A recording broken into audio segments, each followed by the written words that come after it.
Welcome to my part 2 video on animating Lancer Mechs with PixelOver. So over here you can see I've already got a kit-bashed Lancer Mech with that bop animation I showed off in part 1. But now we're interested in doing more advanced stuff that you can do with PixelOver, which I'm going to go over each of those using this as a test case. So the very first thing we want to do before doing anything funky and advanced with PixelOver, and this sort of pixel model, is we want to select all of our parts and we want to go down to this resampling. Now resampling covers rescaling the parts or rotating them, and as it will try to use various different filters to kind of make it like more seamless. But because this is already pure pixels, we don't need most of this. So you just turn all of these off, and I usually go with fast rotate sprite, but you can like experiment as you're rotating stuff to see which one kind of works for you. And then the first thing we're going to do, we've got this nice little like shoulder cape. We want the shoulder cape to flow like it's you know, there's some wind going off it. So we'll go to this one. So here is the main shoulder cloak, and what we're going to do is we're going to go over to this deform tool. I'm going to click it, and it's going to give you this option. This is for just generating like the kind of borders of it and where the triangles are. So whenever you're constructing this, remember it's always going to try to form triangles. So in this case, I'm just going to go 2 for 2. So it's a nice small one. We're going to save that, and then up here it will give you various options. We're going to go into edit, and we're going to just change the parts for what I want it to be. So generally, like the more points you have, the more like kind of the more triangles it makes, and the more kind of detailed you want it. Whenever there's like these dips, you want lots of triangles. So we just carefully adjust these for what we want. And you'll get some like redundant ones, like this one's redundant, but that's fine. But now it's slightly less redundant, but this one is pretty redundant. You could get rid of it if you want, but I keep it there just to make sure it's got the nice circular thing. And that's all we kind of really need. Another thing you can do, this is usually better for like bigger stuff, is you can put the points in the middle. So you can do it like that. But for our purposes, we don't need that. And then once we've got that, come back to the select tool, reselect it, and we're gonna scroll down to mesh. And we want to keyframe its current mesh onto the 0 point. And so then if we scroll down to it, we can see it's got the mesh points here now. And in order to get like a simple billow movement, we're going to go halfway. We're going to go back to the deform tool. We're going to go to the deform option. And how I like to do it is I like to kind of take like a section of it, so like this lower bit, and just move that slightly, and then do the same for the upper bits. And the reason I don't do it all at once is because then it's not uniform, and then you kind of get like a much more sort of natural looking flow. So if I go like that, there you go. Immediately looks good, but uh-oh, I've made a mistake. Look at this. So this pattern is a separate layer. And it's like, oh no, what do I do now? So one of the options is you could go back into the actual image of this front piece and just slap the pattern on, you know, no fuss, no muss, there you go, it's done. But here is a little funny thing we can do. This will be useful for various things, but what you want to do is you want to duplicate the part. So this front part is now duplicated. We've got 2 of them. And we're gonna, for the pattern, we're just gonna make that invisible for now, because we don't need it. We can even delete it if we wanted to. And then this duplicated one will appear at the bottom and it has all of the movement. It has the transform position, and it even has the deforms we made for it. And what we can do is we can go to the image, and we can actually just go ahead and find the cloak front pattern and put it on. And because it's the same size and deforms, like we don't have to make any adjustments, it will just work. There you go. Now you don't need that for everything, but that will be useful for a couple of things. And then we can kind of like pretty it up a bit. So up here, we want to deform probably this back a bit, because at the moment it looks like it's kind of pulling away at the front, but we want it to, so that's its like default thing. So we kind of want it to be like a little like this maybe. And then to like adjust small things like that, you can just like go into the middle of it and just kind of adjust it so it like goes back to what it would normally look like. So it looks static the whole time. I'm not gonna do that for this instance, but that's kind of how you would do that. And there you go. Now you've got a little flowing bit there. So now the next thing I want to do is this arm. I actually want there to be some movement. At the moment it's got the bop, but I want it to be a bit more complex. Now what you can do is you could deform it and then just kind of try to do that down, but that's not how you want to do it. What you want to do is you want to use bones. You want to give this 2D image its own skeletal frame, its own bone structure. You could give this whole single piece arm like 2 bones, put a bone on the upper arm, bone on the lower arm, and then the deform tool would naturally change it based on where the bones are positioned. But that has like, that's really only I find good for very small pieces. For something large like this, ideally you actually want to separate them. So what we're going to do is we're going to go ahead, and I've already separated the arm into 2 parts. So we've got the upper arm and the lower arm. Of course, you know, but then we'd have to go through all the trouble of like giving them their deforms again. So like I showed before, what we can do is we can take the arm, we can just duplicate it, and then we can just change for the new parts. And look at that. And it's got the dip in there, so we don't have to do any more adjustments. We don't have to redo that. And now, you can do this a couple of different ways. You can even set it up that the bones are like connected and parented, so they will move in a kind of more natural way. I don't typically do that for these kind of models because they're only going to be like a simple idle animation. But if you were doing anything more advanced, like with a 3D model sort of thing, you would want to do that. But how I do it for Mechs is we go to deform and we just do 2, 2. We don't need it to be like a perfect triangle. You can add some more things if you feel like it could use a bit more like detail, so we can do it like that, so that the deform tool knows that it has some options for like changing stuff. And then we go to the next one. Side note, little funny bug I'll show off. Well, I'm not sure it's a bug, but it is a bit. So if I like deform here and it shows it off all there, if I then keep on the deform tool and move to another one, it will automatically create one without showing you it, but it is there when you create it, but you can also just cancel it. Alternatively, you can just Control Z to undo creating one if you didn't mean to. Because sometimes you don't want to create one, especially if you're about to like cut it in 2, because then the deform won't match and you'd have to redo it anyway. So the next thing we're going to do, now that we've got our deform, and then we just check the other one is there. Yep, perfect.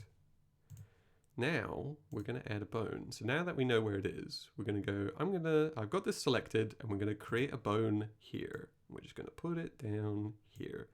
And the bone is parented to the arm. And then we're going to do the same for the other one. So, and it's here. And what we do is we go back to the deform and we go to bones. And what you can do is every bone that's a child will appear in this option set here. And you select it, and you can even toggle all, and it will find all the bones for you, and it will color the bones just so you can kind of change them. And then you do auto weight. Now, if you have more than 2 bones, what this will do is it will color all of these different deform points by the colors of the bone to show which bones are affecting which points. And that's kind of how you would handle that. But in this instance, we only need the 1 bone. And then we're going to do the same over here.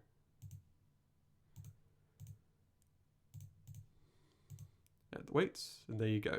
Now we've got 2 bones. And what you do is we want to select both of them.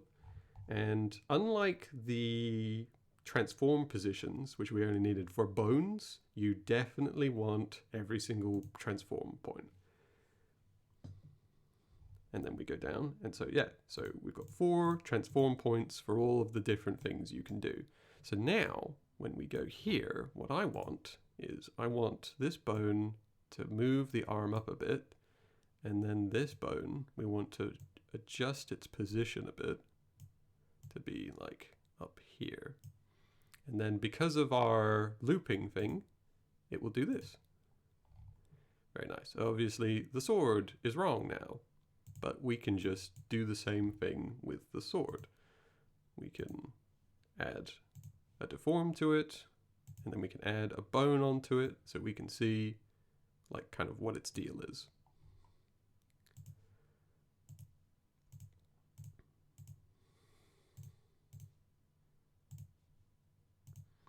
And then come there, we can adjust its position up here, even pull it up. And that happened. That happened because I forgot to actually add the transform position on the keyframe. That's easy to do, happens all the time. So we just reset it back, make sure it's at the 0 position, and then we adjust it.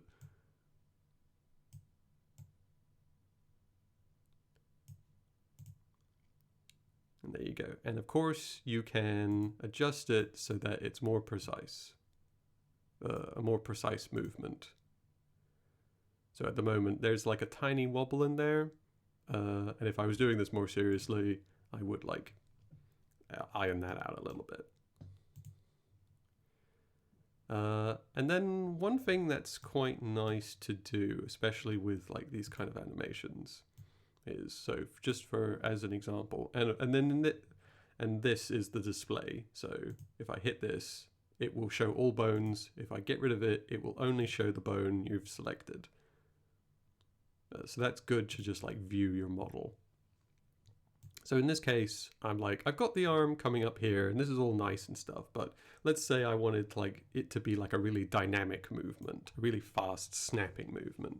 What you would do is you would take all of the 0 positions, go onto the point you kind of want them, and go right click, duplicate key. And you can see here that when a key matches another key, it will do this line to show that they match. And what this will do, if I turn this off so we can see, is it will cause it to snap up. And then you can also do a couple of interesting things with this. If you wanted it, and this is especially more useful if you've got like a lower frame rate animation, is you could take one of these positions, so let's say this one, and so all of the details of it, even the transition, so you can do some really like funky stuff if you wanted to here. But one thing you can do to make it like a really seamless transition is you could actually adjust the time to be 9. So it literally happens like as an instant snap. It's not obvious on here because it's already snapping, but that's useful for other types of animations. You know, so that's just like and then the loop will just naturally lower it down. I find that's good for like sudden movements, is you have the sudden movement and then a slow movement to reset the position. I find looks quite good. So here I've done a little bone rigging with the head as a single object. So I'll show you what that looks like on the deform. So on the bones, you can see I've got deform things in the middle, and all of the points are attached to the different bones to show which ones they control. And so that animation looks like this. You can see it's kind of like deforming a little bit, and this is one of the reasons why it's usually a good idea to separate them. But you can also you can carefully adjust this to mitigate that a little bit. But for this, we're not doing that. So now let's say we want to do something more with this head. We want to play around with some shader stuff. So what we want to do is we want to separate this from the other one. So we go here, we go to canvas, we'll add a new shader layer. And what you can do very simply is you just take the head and all of its deformed parts and put it on the new shader. Make sure the shader is at the correct thing. So in this, we want it to be 6 because the head is at 6. So the more different shader layers you add, you kind of have to adjust their layers to kind of match. And so now that we've got that, and it all still works, we can do some funny stuff. So one of the obvious things we can do is you have the adjustments for color here. So you can just change the color, and you can even keyframe this. So if you wanted to have the rainbow effect, you could keyframe it there, go to the very end and just flip that to 100. And then you have, you got this funny effect going on here. But you can also, do all of that. You can even index the colors. So if I take that off, because the hue will go kind of a bit mental with it. So if I go right down and we just go get rid of that track. So now it's not doing that.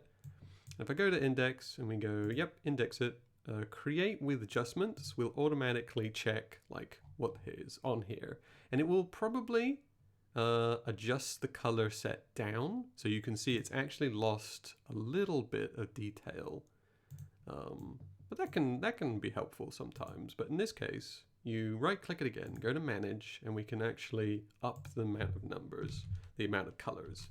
We can go, let's say there's 12, and you can also go a step further and go import and manage, which will give you you can manually adjust the palette here and kind of mess around with it and delete them, add some, do whatever. And then you go here and you go re-import.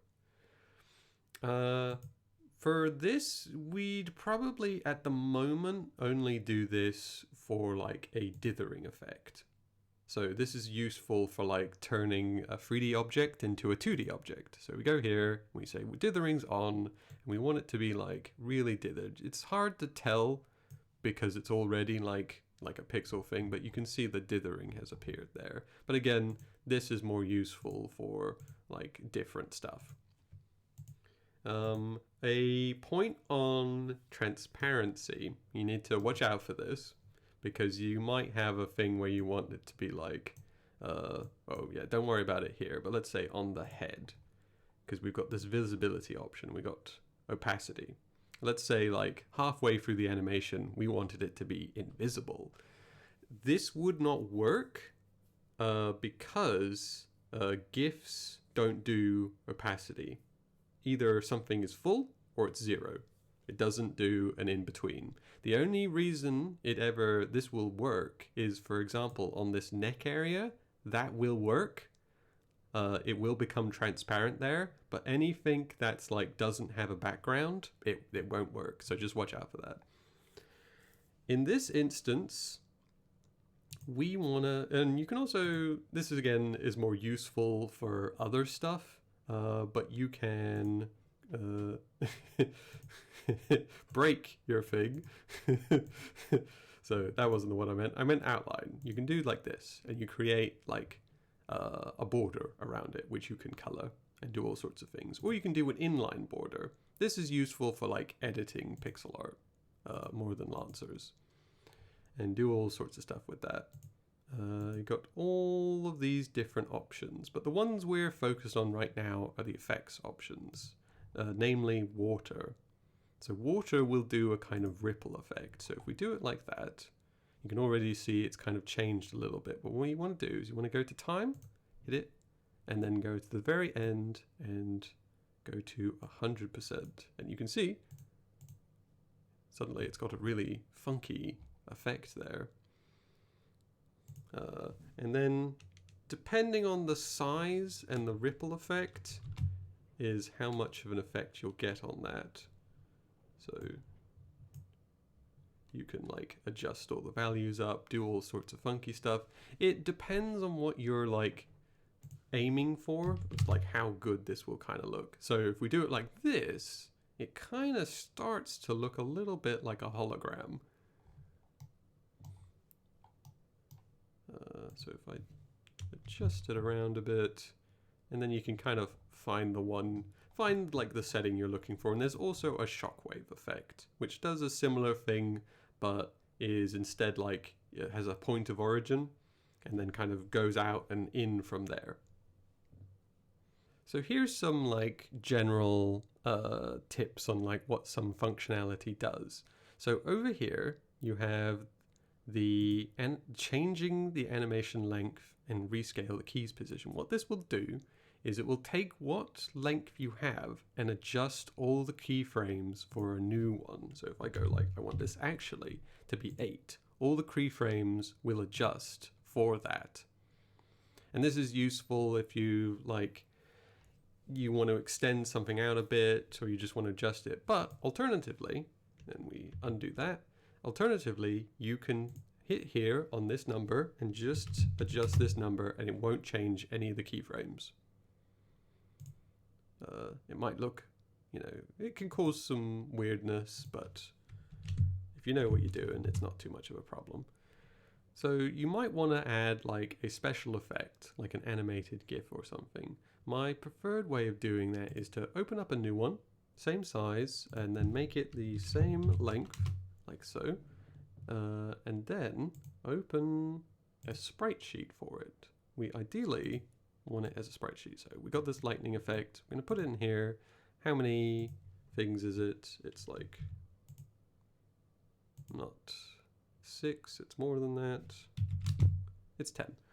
And then import as a 2D thing. And if you do this, it will calculate like how long the actual animation is in a new thing. So here's the one I made, and then it adds this new one. And then we play it. Kaboom, it does that. So then, like we showed before, what you can do is you can adjust it here so it will actually play at the same speed. Now you can see that it's kind of like, it's a little slow. So one thing you can do, obviously, is you can adjust the FPS, so up that, and then we can adjust it. So if we put that there,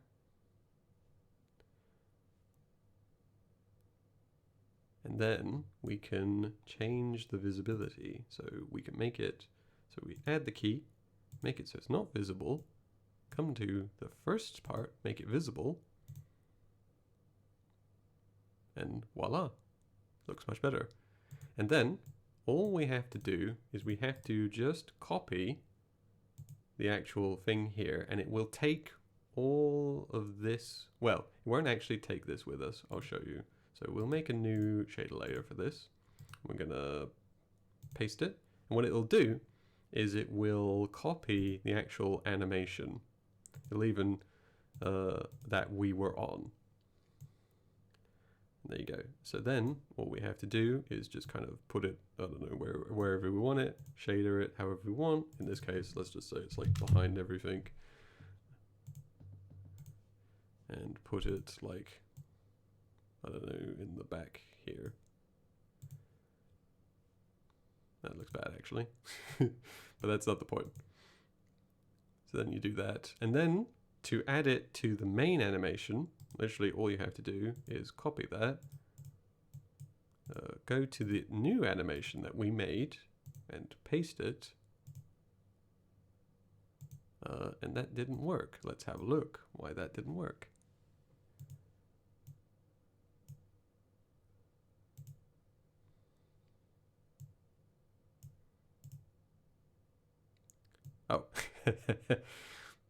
It's because the time's wrong. So whenever you make this happened because whenever you make a new animation, so if I do that now to show it off, it will be 1. And when you copy another animation, it won't actually change the animation size.